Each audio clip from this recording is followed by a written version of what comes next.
Other thing that I think they're going to try is another 9/11 style attack, false flag. And it seems like they're prepping it to feel like a Muslim. Islamophobia right now. Yeah. And Benjamin Netanyahu said in the Knesset recently that the only way we get American support back is by Islamophobia. Superman saves the day again. He told us the operatives had been instructed to ensure that the explosives went off at a point that was high enough to prevent people trapped above from escaping.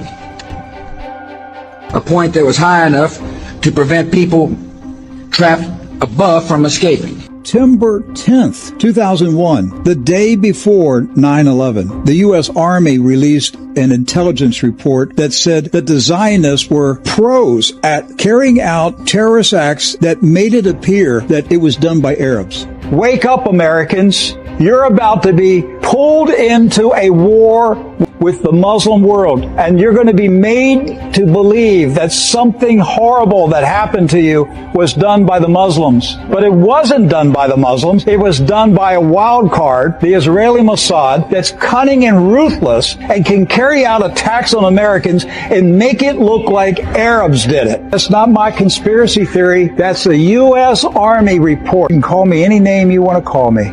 That's a U.S. Army report. They warned us what Israel is capable of doing. Tens of thousands of Americans, forget everybody else, died because of the rise of Islamism. Islamic terrorism was invented by Zionist intellectuals. In particular, the first place this had a major public showing for the first time was a conference in 1984 in Washington, D.C., organized by a certain Benjamin Netanyahu. I wrote a book in 1995, and I said that if the West doesn't wake up to the suicidal nature of militant Islam, the next thing you'll see is militant Islam is bringing down the World Trade Center.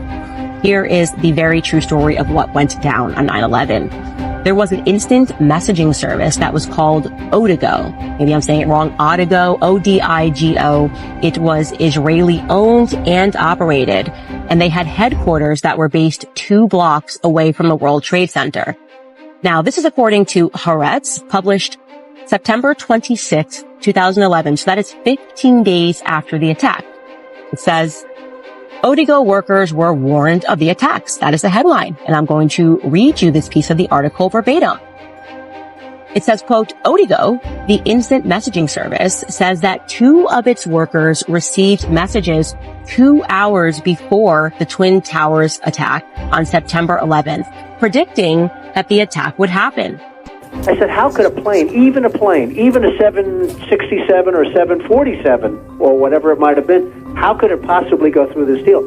I happen to think that they had not only a plane, but they had bombs that exploded almost simultaneously, because I just can't imagine anything being able to go through that wall. Something of this kind is what we should have seen when the top section of the towers collapsed onto the lower one. The upper and lower sections should have mutually destroyed each other until all the energy is dissipated and the system comes to a rest. Alternatively, as shown in this experiment with 2 towers made of snow, the top section could have fallen off to the side after the initial collapse. What could not have happened is this. A little tiny chunk of the building can't possibly fall and crush the entire structure below it. This is such a simple, fundamental concept that architects and engineers were astonished in seeing it totally ignored by NIST. This is high school physics, and our whole society is being led to believe that these fundamental laws of physics, hard science, don't apply anymore. I just think that it was a plane with more than just fuel. As the plane approaches the South Tower, notice carefully the belly of the plane. There appears to be something attached. On the left, just entering the field of vision of the camera, we see the plane just before it hits the South Tower. Note a couple of items here. The engine on the right wing has a shadow, and the shadow moves towards the front of the plane and off of the plane. So the anomaly that appears to be attached to the belly of this plane could not be caused by a shadow. Also note that the item that appears to be attached to the belly of this plane is on the right side. This plane has something that is not symmetrical on the bottom of the plane. When we compare that with the bottom of a regular 767, it just seemed to me that to do that kind of destruction is even more than a big plane, because you're talking about taking out steel. About 7 minutes before its final destruction, almost an hour after the plane hit, molten metal was seen coming out of the northeast corner near the 80th floor. The red-yellow metal poured from the tower along with a shower of sparks. And there were many eyewitnesses that described molten steel. You'd get down below and you'd see molten steel running down the channel rails. Later, we learned of very small spheres of iron found all through the dust. That iron must have been molten, allowing surface tension to pull it into those spheres. NASA took photos indicating very high temperatures days after the event, and Firewise professors were perplexed by melting of steel beams. And so we have direct video evidence, all corroborating temperatures high enough to melt steel. But there's a problem. Office and open-air jet fuel fires cannot melt steel. The National Institute of Standards and Technology said that the maximum air temperatures was about 1800 degrees or 1000 degrees colder than what's needed to melt steel. So what can melt steel and explain all the evidence? Independent scientists began to piece that evidence together, and they suggested some type of thermitic material must have been used as part of the tower's demolition. Thermite is a mix of iron oxide and aluminum. Thermite. And that will cut through a lock. In World War II, the Germans had an artillery piece. It's the biggest in the world, called the Gustav gun. It weighed 1,000 tons. You could drop bombs on it every day for a month without ever disabling it. But you drop a commando, one man, with just a bag of this, and he could melt right through 4 inches of solid steel. Then, an independent peer-reviewed report was published which found explosive red-gray chips all through the dust and positively identified as nanothermite or superthermite. They examined the dust and they found what they call thermitic material, which is like an explosive incendiary, which was in the dust samples, and that's documented. There were reports of the buildings were undergoing an extensive elevator renovation in the 2 or 3 years prior to. It had access to the cores of the building. And on the day of the attack, the elevator company would not assist in the operations of the elevator. Building 7. So that building got reported being down 26 minutes before it actually fell. And you on TV, on BBC, talking about, I've seen it. Talking about how the building is already collapsed and it's right behind her. Never forget that on 9/11, the British Broadcasting Network announced that Building 7 had collapsed 26 minutes before it had actually fallen. Collapsed. The 47-story Salomon Brothers building, situated very close to the World Trade Center, has also just collapsed.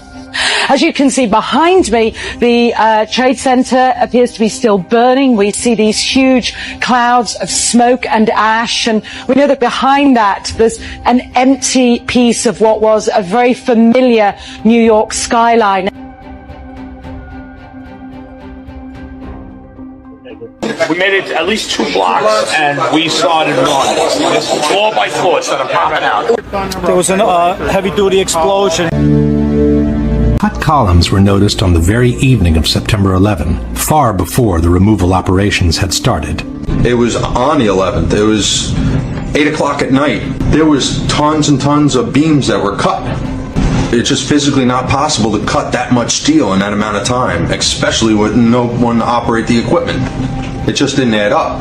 When asked about the presence of columns cut at a 45-degree angle, Danilo Coppe, Italy's foremost expert in controlled demolitions, stated, "I'll confess, this is extremely curious from a technical point of view, as this is a very similar result to the one obtained with cutting charges." More evidence pointing at controlled demolitions started to emerge. One example are the supporting columns cut at a 45-degree angle that were noticed sticking out of the ground. This kind of cut is typical of controlled demolitions and is obtained by placing linear charges on the columns at a 45-degree angle. Now this is a linear shaped charge, and it's wired in with the dynamite. When it cuts, it'll cut this column right on this angle. and then this piece will be deflected and displaced in that direction. Another kind of cut commonly used in controlled demolitions is the so-called V-cut. This little V here gives it a place to slide off. Large V-cut is visible on this chunk of structure from Building 7. The same chunk exhibits also a 45-degree angle diagonal cut on the crossbeam, with a lighter V-cut at the end of the other beam. Okay. Federal agencies that were down there do believe that there was some sort of explosive device somewhere else besides the planes hitting. Look behind the gentleman in the pink shirt. You're going to see two big bold numbers. It says BB-18. Those are fuse holders. Now look at all three pictures and look at how many boxes of plastic fuse holders that can be used for remote control demolition. And ask yourself, why would art students from Israel be having thousands of fuse holders? They weren't electricians. Those fuses, by the way, come from a company called Lytel Fuse. They're located in Chicago, where all of those fuse holders behind those artists are. And now some of those artists, Mossad bomb experts, and that's in the DEA document. They called their art project the B Thing. And what the B Thing was, there was a group called the Lower Manhattan Cultural Center that was renting the 91st floor or allowed to live on the 91st floor. These foreign art students, and some of them were connected to a group of traveling art students that were all over the country that the DEA found out about because they were going door to door to some of their agents' homes. There's Israeli students trying to sell us art. The presence of the Mossad that was there. That on the morning of 9/11, a lady looked out of her apartment in New Jersey looking over and saw 5 Middle Eastern looking men filming it, high-fiving and cheering. She took them to be Arabic. Police eventually tracked them down. They had traveling around in a white van. They were Israelis. They became known as the Dancing Israelis. It began when this woman was watching the Twin Towers burning from her apartment in New Jersey. She noticed 3 men on top of a van, posing for pictures with the towers burning in the background. And I could see that they were like happy. A witness called police, who stopped the van hours later and arrested 5 men. All 5, it turns out, were Israeli. Sources tell ABC News, during a check of national security databases, some of the men were listed as having had connections with Israeli intelligence. It said they worked for a company called Urban Moving. Not long after the arrests, the offices of Urban Moving were simply abandoned. Kept in custody for 71 days until the ultra-Zionist head of the criminal division of the Justice Department, Michael Chertoff, released them. Same Michael Chertoff released the 200 arrested in the spy ring. All those Israelis that were being investigated got deported. And once they got deported to Israel, they had the bright idea to go on Israeli TV and say this. And at that point, we were taken for another round of questioning, this time related to our allegedly being members of Mossad. Our purpose was to document the event.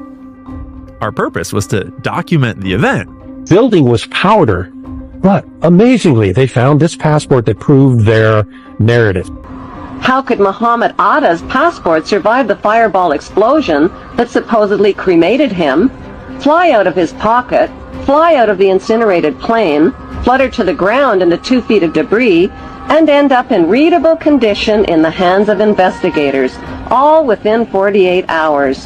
How were passports found but not the plane's voice recorder? FBI Director Mueller, BBC News, and ABC have confirmed that 7 of the 19 Muslims whose mugshots were flashed around the world did not die in the 911 crashes.